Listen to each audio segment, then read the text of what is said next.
मानुष जन्म दुर्लभ है, होत न बारंबार। ज्यों बन फल पाका भुई गिरे, बहुर न लागे डाल। महापुरुष फरमाते हैं कि करोड़ों जन्मों के बाद ये मानुष शरीर प्राप्त हुआ है, इसलिए इसकी कदर करो। ये बार बार मिलने वाला नहीं है। जो मनुष्य शरीर अनंत योनियों में भटकने के बाद मिला है, उसे यूं ही गंवा देना बुद्धिमानी नहीं। किसी के पास कोई मूल्यवान हीरा हो और वो व्यक्ति उस हीरे को पा करके गंदे नाली में फेंक दे, तो क्या वो बुद्धिमानी का काम करेगा? नहीं, कदापि नहीं। इसी प्रकार मानुष जन्म का प्राप्त कर लेना भी किसी हीरे लाल जवाहरात से कम नहीं है, परंतु उसे विषय विकारों में गंवा देना गंदी नाली में फेंक देने के समान है।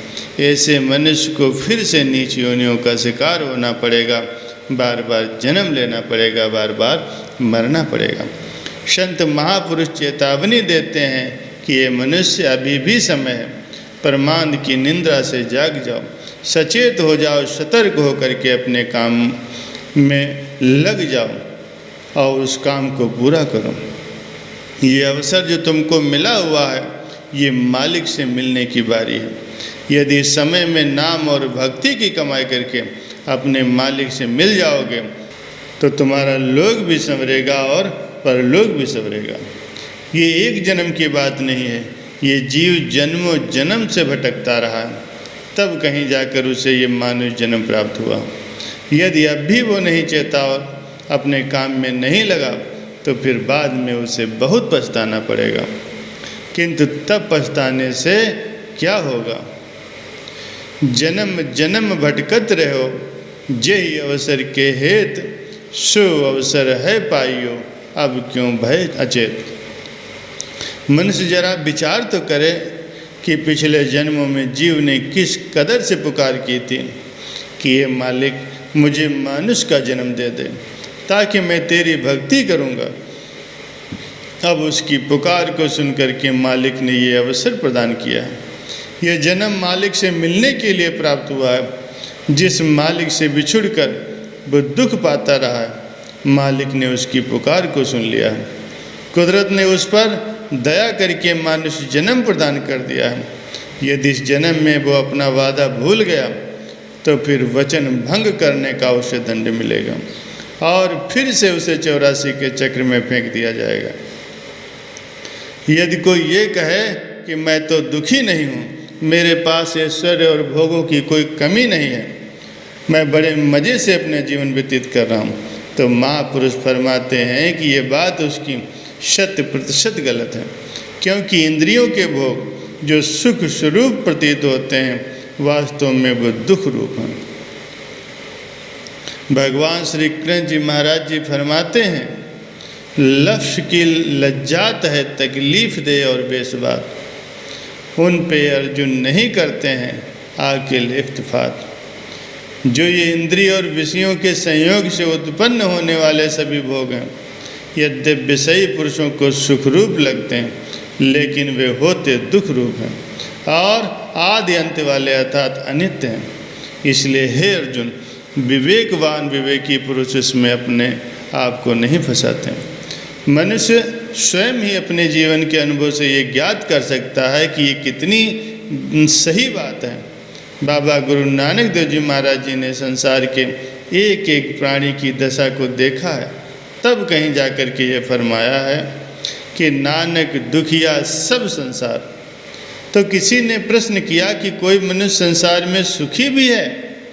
तो आपने फरमाया, हाँ, सुखी वो मनुष्य है जिसने समस्त कामनाओं को त्याग कर मालिक की भक्ति में, मालिक के नाम में अपने मन को लगाया। सो सुखिया जो नाम आधार। जिसने भी नाम और भक्ति से अपनी लिव लगाई है, वही सुखी हुआ। संसार के पदार्थों में यदि कोई सुख होता, तो जिनके पास संसार के पदार्थ अधिक हैं, तो वे अधिक सुखी होते हैं। किंतु देखा तो ये जाता है कि जिस कदर अधिक सामान बढ़ते जाते हैं, उसी कदर दुख भी अधिक बढ़ता जाता है। महापुरुषों का कथन है, सगल श्रेष्ठ को राजा दुखिया। संपूर्ण श्रेष्ठ के राजा के पास तो किसी वस्तु की कमी नहीं होती, लेकिन नाम और भक्ति के बिना वो भी दुखी है। तो फिर सुखी कौन है? जिसके पास मालिक का नाम है, जो मालिक के नाम का स्मरण करता है। जैसा कि कहा गया है कि हरि का नाम जपत हो सुखिया। ये वचन और वाणियाँ उन महापुरुषों की हैं जिन्होंने अपने जीवन के अनुभवों का निचोड़ संसार के सामने रख दिया। उनके अनुभव से जो जिज्ञासुजन लाभ उठाते हैं, उनकी वाणियों पर आचरण करते हैं, वे अपना कल्याण कर लेते हैं। महापुरुष बार बार समझाते हैं कि प्यारों, अपने जीवन को नष्ट न करो, अपितु भजन भक्ति और नाम की कमाई करके अपने जीवन को खुशहाल बना लो। भले ही संसार में रहो, लेकिन सुखपूर्वक जीवन व्यतीत करो।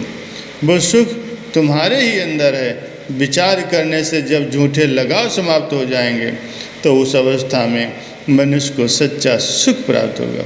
संसार के पदार्थ विधाता ने इस्तेमाल के लिए बनाए हैं, उन्हें तुम बेशक इस्तेमाल में लाओ, लेकिन उनमें अपना दिल न बसाओ। इस फार्मूले को समझकर अपनी सूरत को नाम के साथ जोड़ दो।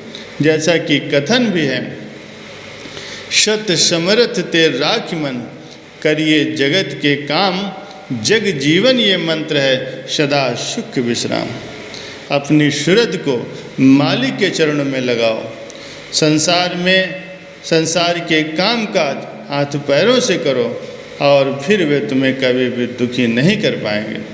जब तुम्हारी सूरत मालिक के नाम से हट कर के संसार के पदार्थों से जुड़ जाती है, तो प्रकृति के नियम के अनुसार वही पदार्थ जब तुमसे बिछुड़ जाते हैं, तो फिर मनुष्य को दुख होता है। यह सूरत इन पदार्थों में अटकी हुई न हो, तो उनके बिछुड़ जाने से मनुष्य कभी भी दुखी नहीं हो सकता। सूरत को सदैव मालिक के नाम में, मालिक की भक्ति में लगा रहने से ही मनुष्य हमेशा सुखी बना रहता है। ये एक फार्मूला है।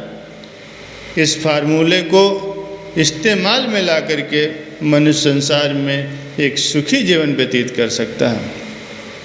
अब आप लोग बहुत भाग्यशाली प्राणी हैं जो आपको ऐसा सत्संग का सुअवसर प्राप्त हुआ है। महापुरुषों की संगत का ऐसा संयोग मिल गया है। इस अवसर से लाभ उठाते हुए, नाम और भक्ति की कमाई करते हुए, आप सभी गुरुमुख जन इस संसार में रहते हुए आत्मिक सुख, आत्मिक आनंद और आत्मिक शांति को प्राप्त कर रहे हैं, और अपने जीवन के वास्तविक उद्देश्य की पूर्ति करके अपना लोक और परलोक संवार रहे हैं। महापुरुषों की प्रसन्नता को भी प्राप्त कर रहे हैं।